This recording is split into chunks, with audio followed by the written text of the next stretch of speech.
So, forgot to record an intro for part 2 with MorShadi. This is the second part of our breakdown of the Wheel of Time official TV trailer. So, if you haven't watched the first part, go back and watch it. You can find it here on our channel on YouTube.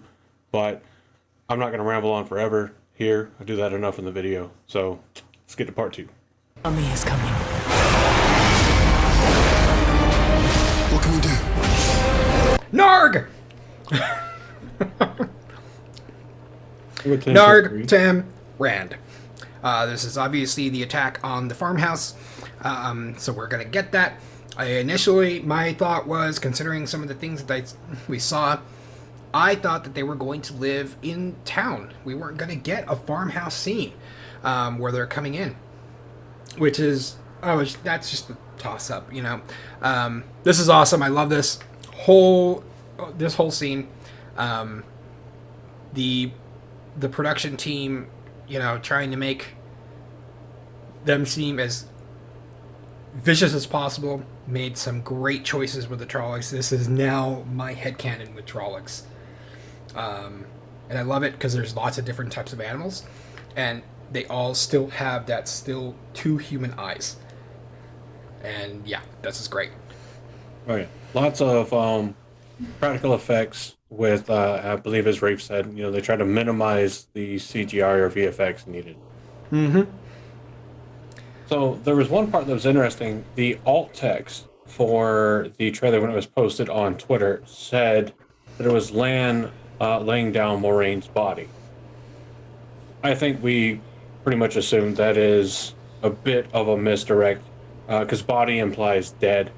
Yeah. Though technically everybody still has a body.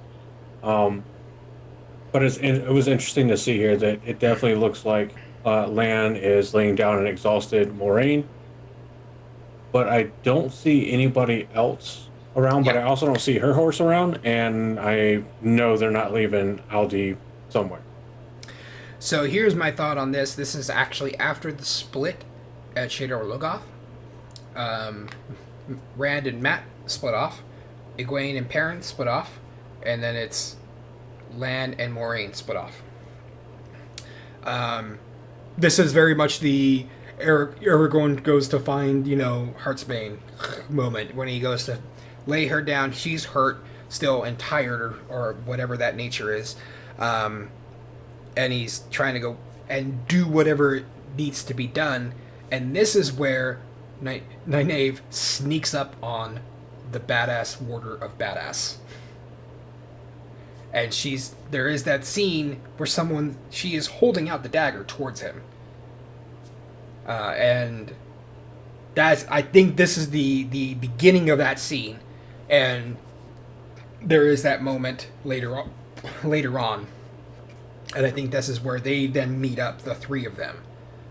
Nynaneve has left the Two Rivers, came looking for the stolen children. Those three meet here, and they will move on, eventually meeting the Logain group. No matter the cost. How badass is this? Per Rafe, this is 3 shots. A mountain range, a city, and I think a CG, all put together to make an amazing shot of Fal Dara, stark, right-angle walls, multiple tiers, with extras. The landscape is from the Canary Island. Yeah. The core of the structure we're seeing here for Fal Dara is from an actual physical structure in the Czech Republic. And there are other elements that are CGI. So he did note, and it was kind of humorous the way he did it, that the little figures of people we see are actually extras trudging their way through a cold Czech Republic kind of winter. Yep. Which I'm sure they have found humorous, because I'm hoping that those extras got to see where they were actually put in, walking into that structure, and they're like, it was the middle of winter, and you made us in the desert. Dick! Like, oh, like I'd be texting Rafe right there, like, seriously, dude. Yeah, just like some extra that got Rafe's numbers. Just like, you made us walk in the winter, and then superimposed us into the desert. WTF, bro? Like, And he just what sends up, back man? of like a video recording of Rosamund Pike going, "The will we use is the will, bitches." Great shot of essentially a fortress in front of Tarwin's Gap. Did you ever imagine that Fal Dara was actually this physically close to Tarwin's Gap in your... No, I Right. did not. Based on the mappings that they've always had, it's always been at least like like what, 50 miles off. It's always been a ways off. They obviously have hill forts and things of that nature, but they have seasons of thaw melts and things like that Trollocs do come in, and so they go and fortify things like the end of Eye of the World. And it's close enough to where they entered the Blight that Ingtar was going to be able to ride hard to join the battle. Obviously, that was within a few days' time. So, even riding hard, that's, on heavy cavalry, that's what, 20 miles a day with a horse. So looking back at the map, I think it does look closer to Tarwin's Gap, but the map makes Tarwin's Gap seem... So this looks more like the 300 Battle at Thermopylae style gap. Whereas on the regular Wheel of Time map, it makes Tarwin's Gap look like it's, pretty wide. Like... Yeah. But it makes Tarwin's Gap look pretty wide. So, like, geographically, it looks like more like the Nyam Pass, or the Nyam Passes. Yeah. And so, here's the thing, though. I love how close it is. The reason being is it just shows that they had to build the city here, or they had to build it up around this area, because there are so many attacks. There are so many things going on here. And... it also means, look at the surroundings. If they know that they have to go to the Eye of the World, and that is in the Blight, they're going to have to go through Tarwin's Gap. There is no other path. They're going through that gap to get to the Eye of the World. So we're going to see, like, hordes of dead Trollocs along the way. We're going to see the potential, the danger. And we've seen those, like, weird trees in the behind-the-scene footages, and that's probably where this is at. And so it's going to be like, whoa, what the hell? This is going to be great. I love it. And those behind-the-scenes shots definitely made it look like we were going to see those trees at night, because there was some very serious accent lighting behind them. They were very close together. Like, stuff that I would expect to see almost in, like, a swamp, but in the Blight. And which we know that the Blight is unreasonably warm. Once they got into the Blight proper, it was very hot. They had to take off their jackets. They had to take off their coats. They had to take off everything. Southeastern U.S. humidity. Yeah. Gotta bring it back for our boy, our bloody, flaming, goat-kissing, swearing like a sailor, even though he's obviously in the desert kind of landscape, fucking Uno. That's one of the things. They've got it so on point with the descriptions of the way that the Shienarans and the Fal Darans, rather, wear their clothing and armor. That it is a kind of tabard on over armor. Uno, with the way he talks, I expected him to wear minimal fucking armor. This dude definitely, if he's not, which he is, but if he wasn't, he believes he's a total badass. Yep.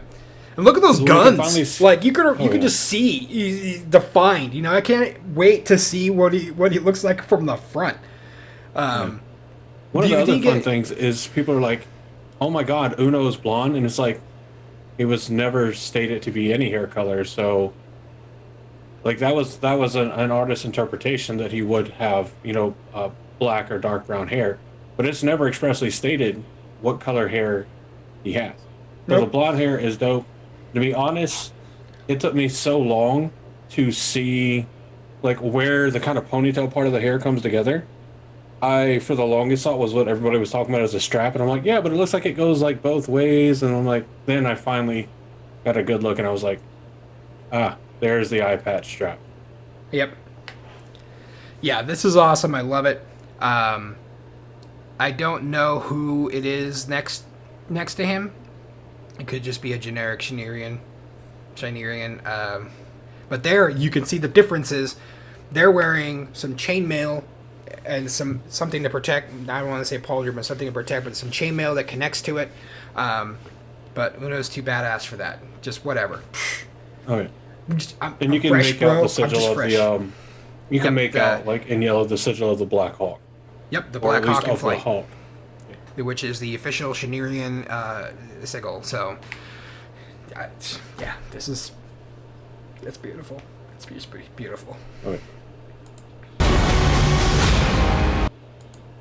Aglemar looking like fucking Lord Zuko. Right there. Right, Aglemar, right there. Yeah. So let's be nerdy. I know you said it reminded you of something from Avatar, and you either weren't going to say or couldn't remember exactly. This looks, well, it looks like any Fire Lord, honestly, from the back. Yep. Whether it was Zuko or his father, not Sozin. Sozin was his grandfather. That's why it's called Sozin's Comment. Azula's Ozai. Fire Lord Ozai. Fire Lord Ozai. You know, it definitely has, like, but because of the arms crossed behind the back, like, really chill, makes me think Fire Lord Zuko rather than Fire Lord Ozai. Yep. And here's the thing I like, because I can't tell if his shoulder pads are just a fluffy fur coat kind of thing, or because it's the flying Black Hawk in flight, if they're feathers. I think that they're feathers. Say it looks more fur. I can't wait to see it. I can't wait to see. I wonder if that's it. Do we have a listing of who's playing Aglemar? I don't think we do. So I'm wondering if that's who, the person who got cast as Steve, because he seems to have pretty similar head shape. Could be. It's so weird because the Steve actor, has been kept secret this entire time, and at this point, I got a feeling it's just for fucking with us purposes. It could be. So yeah. So, anyways, beautiful scene. It very much strikes the same similar feel as when we saw Moiraine looking out the window from the back as well. And it's pretty obvious that he's looking out towards Tarwin's Gap, probably because they're thinking, oh, there's a huge fucking fight. We scouted out, 50 fists of Trollocs, which a fist of Trollocs is anywhere between 100 and 200 Trollocs. Yeah, I think, I remember that whenever Moiraine and Lan and the rest of the party arrive in Fal Dara, and they speak, and they have their audience with Lord Aglemar, he says, like, well, it's the start of the fighting season, and we know there's a bigger group of Trollocs coming for us than has in a long time. Yep. I could see Aglemar, like, being like, okay, an Aes Sedai's here. I'm going to look pensively over Tarwin's Gap, because things are adding up weirdly. Yep. And, and in the book, they were worried that they might end up breaking through, and they would have been destroyed. It was that worrisome. So it'll be interesting to see the political dynamics here. The Borderlanders have an interesting relationship with Aes Sedai, and see how they treat them, to be perfectly honest. I want to see how they change that. Yep. So. Okay. We have to talk about it. We have to talk about this scene, and unfortunately, we don't have all night as well, and that's Theory one. Theory one that I've seen. It's not actually an Aes Sedai. Yes. There's a theory that because of the stitching, or kind of two sub-theories, that one, because of the garb, it's not truly a yellow sister, or two, well, that still goes with that, but for different reasons, that the Children of the Light, the Whitecloaks, have taken a non-channeler female and dressed her up as Yellow Aja for the purpose of making it look like they've captured an Aes Sedai. Yeah. I've seen that. It's very valid. Mainly because, again, people have issues like, well, how would they do that? How would they capture an Aes Sedai? There's again, many it goes ways. back. Yeah, there's many ways to do it. You can even in the books, you can overwhelm an Aes Sedai. It's not like they don't die. Well, let's take into the history of the Whitecloaks, right? So they became a militant faction of forces in 1111 FY. Mm-hmm. And it was in 306 or 309 that they claimed to have strung up an Amerlin seat. We know that the Amerlin seat at the time, of course, was already deceased, but they hung her body for display purposes regardless. Yeah. The point being, for the past 592 years before the series starts in 998 NE, the Whitecloaks have been trying to figure out ways and do everything they can to capture and kill Aes Sedai. Yep. I'm pretty sure by now they have found, spoiler warning, Fork Root.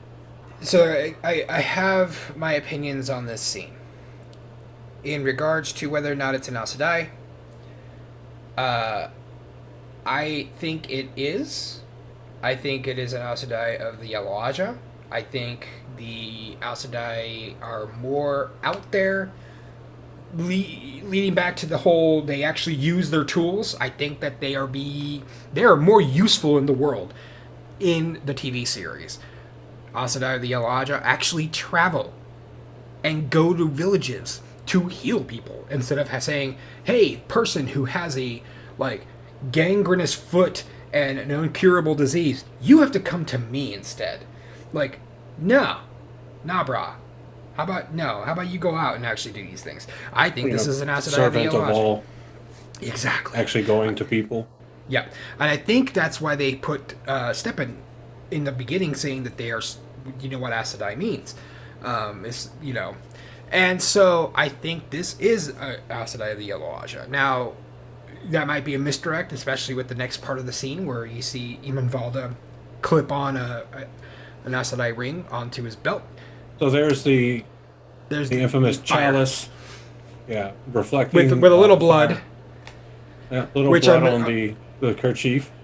which I'm assuming is probably either that person's blood where he's taking the ring off or something, which is interesting because if you see the next part of the scene, Well, it if looks you like a wanna- drop. It doesn't like he's wiped his hands off or anything. And I think when I had it in full screen, because the way we're watching it together is on Watch Together right now. Yeah. And I can't full screen it. But whenever I zoomed in, it looked like there was still a tint of red on his finger. Yeah, and you can see it here actually still. His fingertips are bloody. You see I'm blood half blind, so. Yeah, you see blood underneath his fingernails. He got in to that person's body to get whatever he needed. But one of the things I love about this 4-second scene, right there. One thing I love about this scene, this 2-3 second scene, okay? Burning woman, obviously, harkens back to Burn the Witch, right? Salem Easy Witch enough Trial. to, yeah. Him sitting there, drinking and feasting while watching this person burn, right? This is that very much harkens back to just like Nazi stereotypes, right? Just like they're enjoying themselves watching people burn. And this right here, you see him clipping this on to all these, it's like they're trophies, right? But you see his fingers, they're bloody, and all the other scenes, they're bloody. The one thing that's not bloody is his clothes. His clothes are pristine white. They stay white because he is a child of the light. He is clean. And I'm just like, ooh, that's awesome. The guy, I can't remember what the actor's name who plays Emond these 2 seconds, I already hate him so much, and that means Abdul Salis.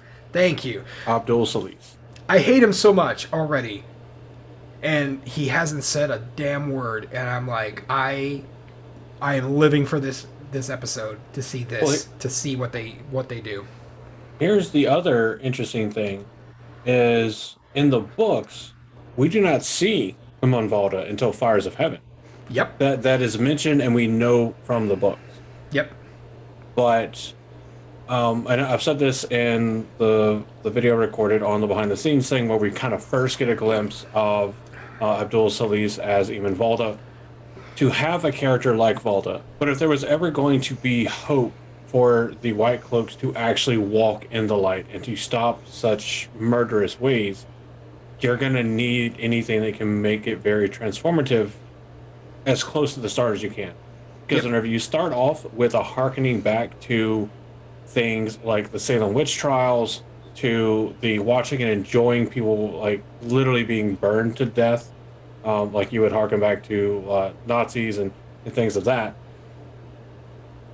If there's ever even the slightest hope of changing and seeing an organization transform into a force for actual good, like the Children of the Light claim to be, you're going to need a long, long time to not only show that, but to also convince the audience that it's just not a momentary lapse in absolutely brutal behavior.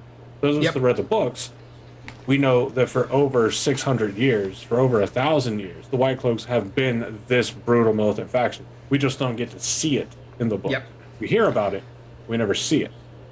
Which it makes it interesting because, like, how do you, and this is very much a spoiler for later books, how do you marry what's going on in this scene to what Ghealdan, our character who always does right, our character, our knight in shining armor, does? He becomes a Whitecloak. How do you marry those two concepts? Easy. And if they continue, never let him meet Valda and his murderous minions until it's true. It's his turn. It's true. But even then, you know that this is going on. It's obvious to some degree or another throughout all of the Children of the Light. And so it's a bigger betrayal when it happens in the series, if they include Ghealdan, which I do think they're going to do. Gawain, I don't know. As much as I always give Gawain shit. Duck sauce packet boy. There you go. Thank you. Yeah, I apologize. I don't know if they're actually going to include him. They will leave no one standing. Okay. Let's talk a quick second about the emotion going on here, because I know this is going to be controversial for people. I've written about this on my tweets, that the Aes Sedai and Warder relationship is going to be different in the show than it is in the book. In the book, it is a little bit compulsion-y. It's obviously is compulsion-y, because Aes Sedai can compulse their Warders. There's a little less about consent in the books. Heavy influence. Like it's considered to be like compulsion is here. Aes Sedai influence over Warder is like here. It's like literally like a quarter step down. Like it is a constant, I don't want to say joke, but a constant joke that if you don't watch yourself as a man, a warrior man, you're going to find yourself being a warder before you even know it. But it is a joke in the book, because it's something that you have no control over it. I think in the show, they're going to show it as more of a partnership, as more of a consensual relationship, where you don't have to be this stoic, I always have to be stone face. I don't have emotions. We see. So, like, 2 points on that. One, and I know that in the books, it very much is in the accepted format consensual. You have instances of seeing warders that are very different from Lan, and it lends more to Lan being the stoic kind of warrior that he is, from his status as a Valkyrie. Mm-hmm. So that's but that stoicness of Lan makes this scene where Lan is literally screaming and thumping his fist against his chest even more remarkable. I've seen theories that he takes it on as part of his part of his duty to Moiraine to be able to express her grief. Because one of the things I actually know from New Spring is that you learn in New Spring that white is the common mourning color, MOURNING, for the Westlands, or the main Randland area, as you might say. So it looks to be that this is a mourning, this is a funeral, a grievance, a memorial kind of thing for somebody. Initially, I think a lot of people on face value, including myself, thought that it was potentially a memorial for Corrine Nagashi. But she stands back up. So we don't know. I don't know that they're going to change it that much, because my whole theory on the whole situation got completely destroyed whenever I saw that Corrine Nagashi stands back up. Yep. I thought it was a combo memorial for Corrine Nagashi and Steppen. And I thought they were going to have Lan have a very close relationship with Steppen. I don't think that anymore. In this case, I honestly think a lot of it is going to be Warder Bonds, Aes Sedai, just going back and forth. A lot of emotion going back and forth. And drawing on each other's strengths and power and being able to do whatever. And, like, releasing emotion. Well, Lan feels a lot more than we see. Yeah, absolutely. So this might be a way of, like, we know how much Lan feels because we get to see a bit into his head. Can't do that in the show, so this may just be their way of showing that Lan isn't just an unfeeling stone of a man. Exactly. And, yeah, this is exactly how you show it. And to be perfectly honest, I very much am okay with this. Like, you can't just show a guy looking off into the distance all the time. You've lost too many people already. I can't lose you. Alright, the scene right there. We know that Rand saying, "I've lost too many people," comes from him talking to Egwene. Yeah. But them superimposing the audio over a shot of Rand walking into a destroyed Emond's field with the tree on the village green, burned and looking dead, and Tam laying across the back of Bella. Yep. One, I like that they changed it to where he's not dragging him around on a litter. Yeah, same. I don't know if you've ever drugged somebody on a litter. Even Rand's exhaustion on the pages wasn't accurate to dragging somebody on a litter. It gets caught on everything. They do have that.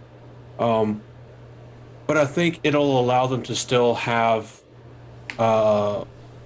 Tam's murmurings as he is succumbing to his wounds while Rand is walking him. I guess at this point, Rand is walking him by walking Bella, who he's on. Yeah. So, and he may still drag him on a litter a little bit, and then he finds Bella because she escaped from the pen or whatever, and he puts her on it. Oh, because she's the creator, and we all know this. Exactly. And this brings me back to my comment from earlier. Like, Tam may die. Like, I think worst case scenario, Rand leaves believing that Tam has died. That could be it. It'll be interesting to see what they do. I think they're going to keep Tam alive, but I think his purpose is going to be very much diminished, along with the Two Rivers in general. Yeah. Because on top of that, they'll have to rebuild that motherfucking set. Jesus. Can you imagine how it felt to be on set and watched it build up? Imagine being some of the construction workers and prop masters that were over making this. And then once it's done, Rafe just comes and is like, okay, cool. In this scene, we set it on fire. Yep. I'm sure they knew from the beginning, right? But imagine being the actors who had to essentially be in the moment and know that they're living in these buildings and then seeing your homes burn. Like, that's gotta be like... Like, part of me wants to find out that all of the people portraying these characters actually camped in the buildings. They probably to, like, instill a sense of, like, you live here. Oh. And then to watch it one day, Rafe just comes out with his, like, obviously, Jeff Bezos' version of Elon Musk's flamethrower, because it can't be Elon Musk, his flamethrower, but he just comes out and is like, all right, I think it's gonna burn. Let's do it. Part of me also wonders like how much of this to like show the actual like damage, how much of it do they actually let burn? Because you can't just let it burn and rely on the fire department to put it out, because the fire department may cause unintentional damage. Yeah. So, like, how much time did it take for the construction and prop team to make Emond's field look destroyed? Like, the amount of work that went into this? There's a reason they're spending $10 million an episode, or how many $1 million an episode. Like, I don't remember the exact figure. I just remember that it's more than Game of Thrones got. Yep. Moving on. Moving on! Just a quick thing here. Yeah, Perrin and Egwene being surrounded by Whitecloaks with Aram on the side, which is a departure from the books a little bit, because they are initially with the Tinkers. Then they leave with Elias. Then things happen, obviously. They get attacked. Aram is not with them. He does not leave. That is a departure from the book. That's what brings into the whole, I don't think they're going to be coming back to the Two Rivers. Because that's where he picks them up there. And so... I wonder if it implicates... So there's a section of this theory that could coincide with the Aes Sedai that we see burning actually not being Aes Sedai and actually being a Tinker instead. Yep. That was the other thing I was thinking, yeah. Yeah, that it could be the Whitecloaks attack the Tinker camp. And that's why we see Aram crumple to the side. That's why we see Perrin and Egwene surrounded. And it could have been a Tinker that Emond was burning at the stake. Yep. I don't know why the flick on the Aes Sedai ring. Maybe one of them, he thought could channel, but who knows? It's true. It's not like the Whitecloaks always do the nice stuff. Yeah, and just a note, the only other horses that wear masks, Shadow Spawn. Just saying. And go. Oh, sorry. I was pausing. No, you're fine. So another quick note before we move on from that. It has been noticed that after that we get very limited scenes of Perrin from the front. We talked about this earlier. Yep. It's always Perrin from the back. Yep. So we don't see anything about his eyes. So they could, I guess, show us a version of it before that VFX has been added. But why do that when you can keep us guessing? Exactly. And here... The current pause scene... The current pause scene, we see our favorite sexy lamp, Min. This has been this reaction breakdown. It's not necessarily Min. I am going to say it's Min. I think it is, because she is next to Thom, our favorite knife slider from the sleeve. I thought it could be Matt in front of her. Oh, that is Matt. Yes, in front of her. Yeah. There's a... Oh, you're saying like next to Thom, she's the next one that always slides knives. Oh, yeah. Next to her, she's always got knives everywhere that I favor. Then Matt, of course, is a Matt because he's Tavera. I mean, Matt, like normal people. Oh. Normal people. But I love that. I love that slide. Just like Dagger Matt. I've always wanted to see that slide because it's just like see it in real life, and that's where you go. Like, I personally think this is Min, and if that's the case, I think this is Min in Fal Dara. Fal Dara is the meeting up of a few storylines in Baerlon instead. The other one is being in Breen Springs. So they're moving a lot of stuff around. I have seen the theory that we meet Min as a soldier in Shienaran, which would be a bit of a detraction from the way Shienaran and Fal Dara are written in the books, because though the women are frequently know how to fight, they're not members of the regular military in Shienaran, but they are trained to fight. Yep. So they could give more credence as to why Min knows some of the things that she knows. Yep. All right. He won't. Trolloc attacking out in the open with the two girls, which is awesome because you have seen they just attack back. This is obviously during the Winter's Night attack. They're out in the open. That tells you that still the festivities are going on. It's not like in the middle of sleep time. So that's all I wanted to say about that. This one has a pig face, is like a big open gaping wound. Like, if we do not stop the Dark, I think I know what you're about to say. I don't think it's him. I do. I don't. I think it's him. Why not? Who is it then? I don't have a good answer for you. Well, then, by But I don't process think of it's him. by process of elimination, we know that's a Waygate. Yes. And from the other people that are there at Waygates in the book, the only person that's missing from the crew is Loial. I will give credence. I would say that the theory that the figure we see hunched over is Loial has some of the better logic behind it than I've seen in some other theories. I can't tell you why I don't think it's Loial, because I don't know why I don't think it's Loial. I just don't think it's Loial. That's pretty much all I got. I mean, he does frequently like kind of hunch and stoop over in the books a lot. If I can get it. Okay. We're not going to be able to get exactly how I wanted it. If you want to see it, you can go to my Twitter page and _Shadi. I got 3 good clear cuts of this. This is a Fade attacking Thom. This is what I was saying earlier. The reason you didn't see Thom initially is because Thom is not going to be in the beginning of the show. He is going to be later on. Everyone's going to split up. Rand and Mat are going to be by themselves, just like they were on the road, and they're going to encounter Thom on the road. The reason being is the entire purpose of Thom is to save Rand and Mat. So, his purpose in the first book, as an introductory, obviously, is to teach them how to play for their supper and to die for them at Whitebridge. He's obviously not with them at the beginning, so he has to be introduced later on. That later on is after they split up, and it's just Rand and Mat. They're going to meet him up. It's likely going to be at Breen Springs instead. Breen Springs, they get there. Mat fucks with a Whitecloak. I still think it's a Whitecloak that they're running away from. In the teaser trailer?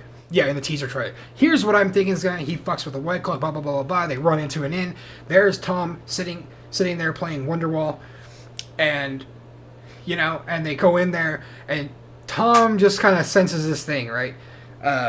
Comes over, finds out that they're running away from something, yada, yada, yada, Aes Sedai, and gets that pang in his heart, and tries to save them because of, my nephew, Owen. Meets up with Dina. I think they call her Dana in this one, but Dina. His apprentice already, and his lover. And hilarity ensues until the Fade shows up to attack them. Which, this is pretty cool. And then Thom saves them. Honestly. And we leave the resolution of, we don't know if Thom dies. And we get 1 episode with Thom in season 1. That's it. Because that is all we need. You already covered it. Pretty much everything I was going to say. I was going to say that based off of the construction of the building we see behind him, other than Emond's Field, and even Emond's Field doesn't match the construction, it looks very much like Bryn's Field, which reminds me of this kind of like, so Bryn's Field. What the fuck? Bryn Spring.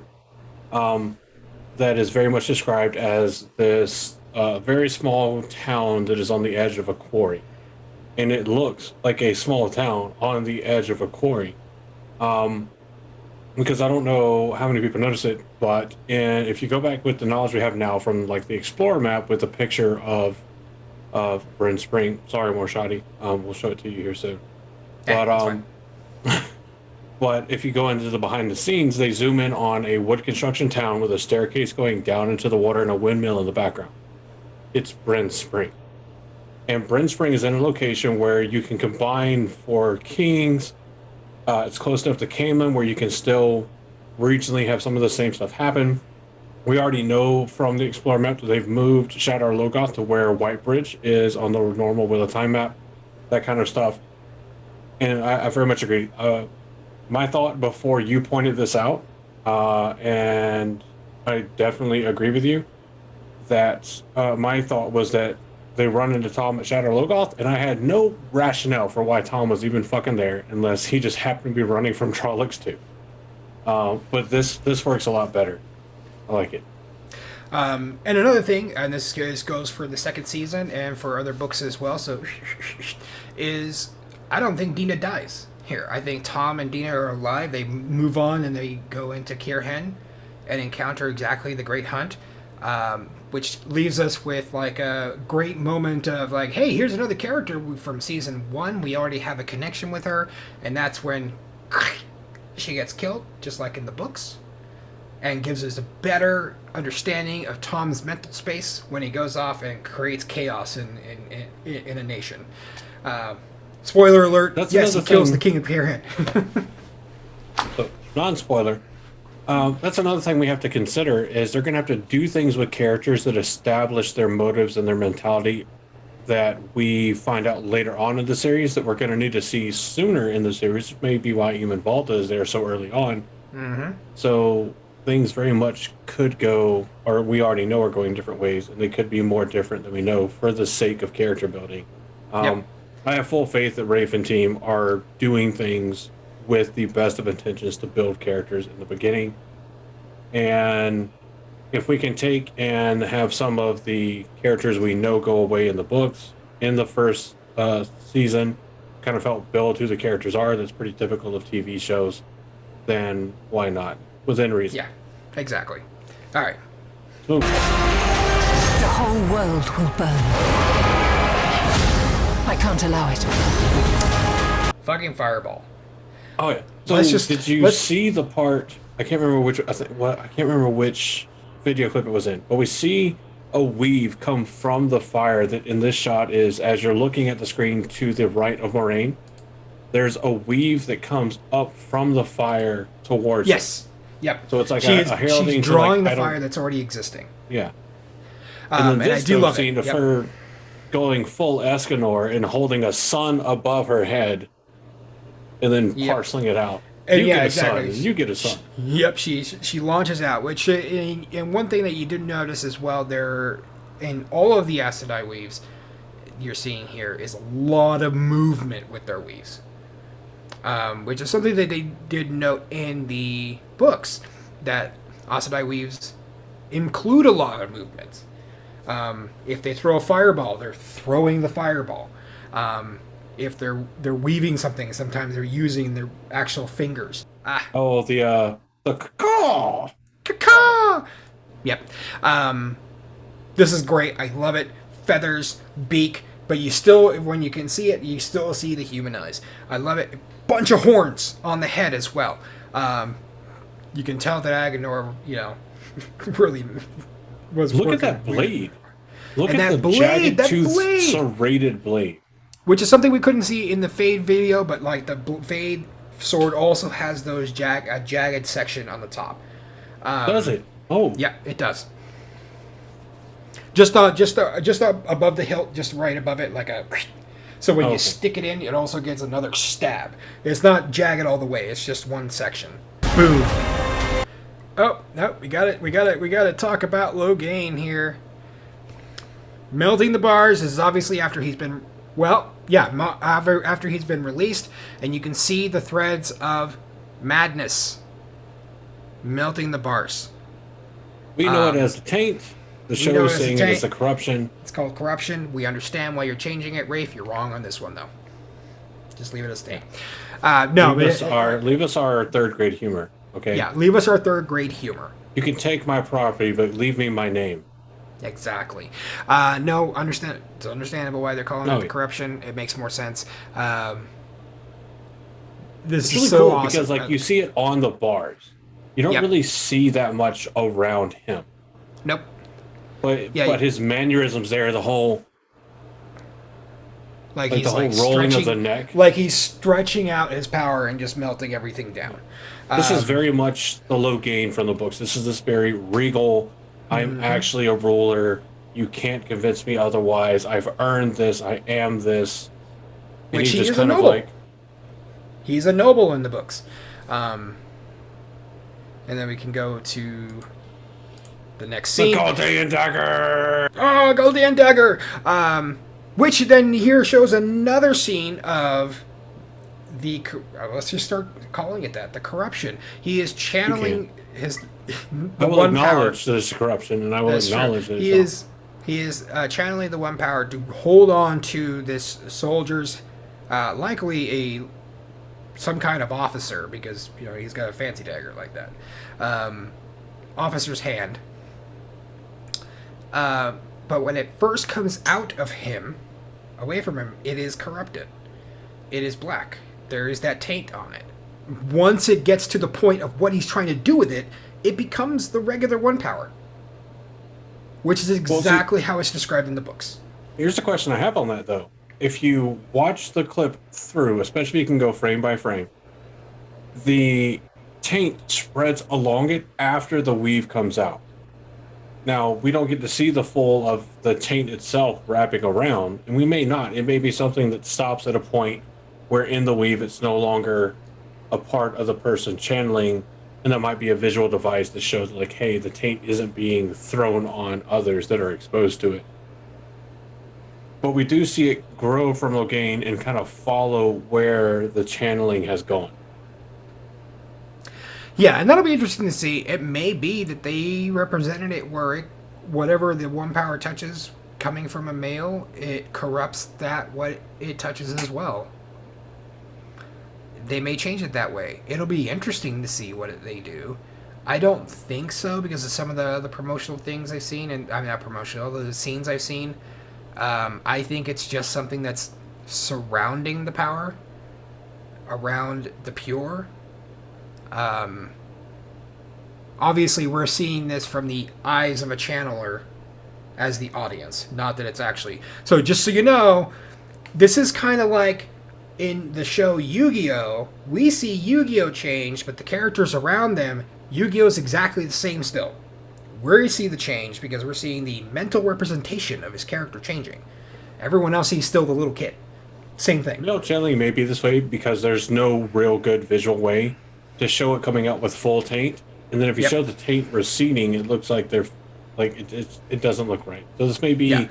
I think it's gonna. I think it's gonna be. But it looks good. I think it's gonna be like this, and it's just gonna like you're gonna have like the thread out, and it's just gonna be like kind of like Venom, how it's just like constantly trying to drag itself up to the tip, and as you get madder and madder, it's like gonna wrap itself more and more around. I can see it. It'll be interesting. I grabbed this still and immediately threw it on Twitter. It's a Ghealdan dagger. Yeah, as if anybody was surprised. Yeah, exactly. As anyone was surprised, but the three diamonds, not three. The stars. The 3 stars. 6-pointed star. Thank you. Is the sign of the Ghealdan. Yeah. Moving on. Look at this armor. This very much kind of bronze or brassus in color armor, drawn crossbows, though. Yeah, it looks like the strings are back and loaded. We can see bolts in them. They have top knots. These are obviously. If you had to guess. Yeah. Where are they if from? If I had to guess, this is the Fal Dara army. Shienaran Fal Dara army. This is obviously some kind of lieutenant officer, because his armor is fancier than the person next to him. And what if this turns out to be Aglemar in battle armor? I don't think it is. I don't think it's possible. But I'd like to ask the what if. I don't think it is. But the top knot, the kind of shape of the head from me looking at this shot, the shadow behind him, and the with the shadow behind him, I see it. Yep, with the shadow behind him, I see it. That'll be awesome. If it is not true, I like the what if of it. I'm gonna go full Marvel here with the what if that's Aglemar. Yep, I like it too. I'm gonna go with it. What if that's my headcanon? If it's not, I'm disappointed. I'm just gonna start claiming crazy things so that if any one of them happens to become true, like Nostradamus' predictions, I can claim rights to it. I called it first. Just somehow. And if, yeah. And if it is true, that means, just like with some characters in the books, like he gets down into the nitty gritty, right? We have our first view of an Aiel. Well, actually, no, our second view of an Aiel. Our first view of a moving Aiel. Yes, a moving Aiel. So I was feeding off of the theory are feeding off of Rafe saying, you will see an Aiel, but the first Aiel you see may surprise you as to who it is. I don't think he's referring to the dead Aiel that we see in the shot with Matt from the teaser trailer. I think he's referring to a flashback to the Blood Snow. And I put out the theory that the Aiel we see at the Blood Snow is Tigraine, or I could never remember her Aiel name. Starts with an S. She-Ale. She-Aiel. Yeah. Someone has pointed out that the Aiel in this scene and the Aiel in the very next cut of the scene where they're yanking down someone with a yellow cloak, obviously of the Illianer military, seem to be dressed differently. This one has 2 spears on their back, which could be more indicative of them potentially being a maiden of the spear, like Tigraine was. So this, I think, could possibly be Tigraine, and the next one is Ghealdan. Am I saying that right? Ghealdan, yeah. Ghealdan, hunting for Tigraine. Initially, I thought that this could be Tam, and then I thought that it couldn't, because Tam is a blade master by this point in the history. And I don't know if I can catch it at the right frame. I don't think I can. There it is. The sword that this Illianer is carrying looks very much more of the traditional Viking style sword rather than the hair marked blade that Rand gets from Tam. Is it hair marked though? On top of that, if you want to go even deeper into it, Tam, again, Blade Master at this point, he was also only rose up to being a second captain. The reason that I say this is not Tam is because second captains in the Illianer army only have 3 yellow stripes on their sleeves, and a yellow feather with green tip. I can't really tell what the color is here, but this person obviously has 4 rings on each arm, which means they're the first captain. So this is going to be Tam's boss, essentially. He is the second. He's the second in command. Tam is second in command of this army. Obviously, they're going to encounter each other. So Tam is going to probably see, know, or in some way, shape, or form, Rand's parents in this scene. Yeah, that's one thing I think definitely happens, is that one way, shape, or another, Ghealdan is killed during his search or his efforts to try to keep Tigraine or Shiel safe, and Shiel either succumbs to wounds, as she does in the books, while giving labor, or it's some kind of amalgamation of her just going into labor and dying during labor. So I think, personally, most people say it's the first one that is Tigraine. I think it's likely this one that's Tigraine. The reason I say this is because it makes more narrative sense for this one to be Tigraine. Say, kills the first captain, kills the person who gave Tam his chances, who's his best friend, yada, yada, yada.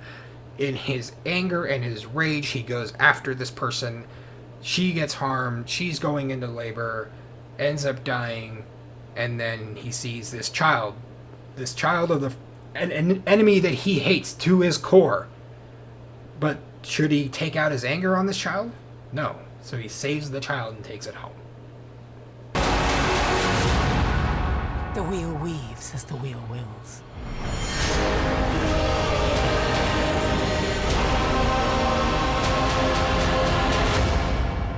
Do you think we'll ever go back?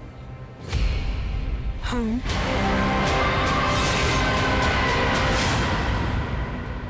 No.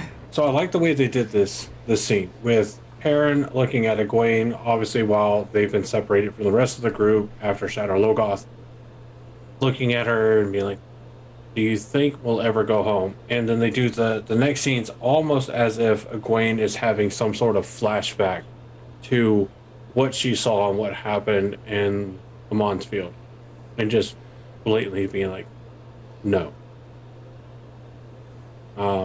for whatever reason, I think she could realistically expect that there is no home left to go back to, or at least her father, if not her entire family, has died. I think if you murder one's family, that maybe with the exception of Perrin's family, you murder everyone's family. Don't know that that's going to happen. It just depends on if they're going to try to have Perrin go back and be anything to the Two Rivers or not. Yep, pretty much. I like the ending of that. It really kind of just, if you go through the flashes, there's a lot of just action sequences. You see similar action from the Shadow Rising, the women of the village attacking a Trolloc, just like, with a bunch of pitchforks, some action, other shots. It's pretty standard stuff. The one thing I will say is it's obviously that they're after Shienaran. I think it's probably when they're with the Tinkers, because they're sitting at a fire. There's things in the background. Seems obvious. That's probably where they're at. Yeah. So, MorShadi, thank you so much for agreeing to be with me. This has been a very long recording session. Sorry. No, you're fine. I know it's been very long for me. It's been a joy and always is a joy to be able to talk with you. I'm looking forward to seeing you for the premiere of the series. I think it's only fitting that we have one of our longest supporters and our unofficial but still official fact checker Mahel with us. This has been an absolute delight. You've pointed out things I haven't seen. Hopefully I've pointed out a thing or two, or at least a theory that you hadn't seen or considered. But this has been our breakdown of the Wheel of Time official trailer. And hopefully by the time this is out, half of the stuff we said isn't irrelevant or outdated. But we'll see how that goes. But again, MorShadi, what's your Twitter handle? Yeah, what's your Twitter handle so people can go and follow you there, because they definitely should. My Twitter handle is at @more_Shadi on Twitter, and MorShadi at most other places. But I hang out on Twitter most of the time, so.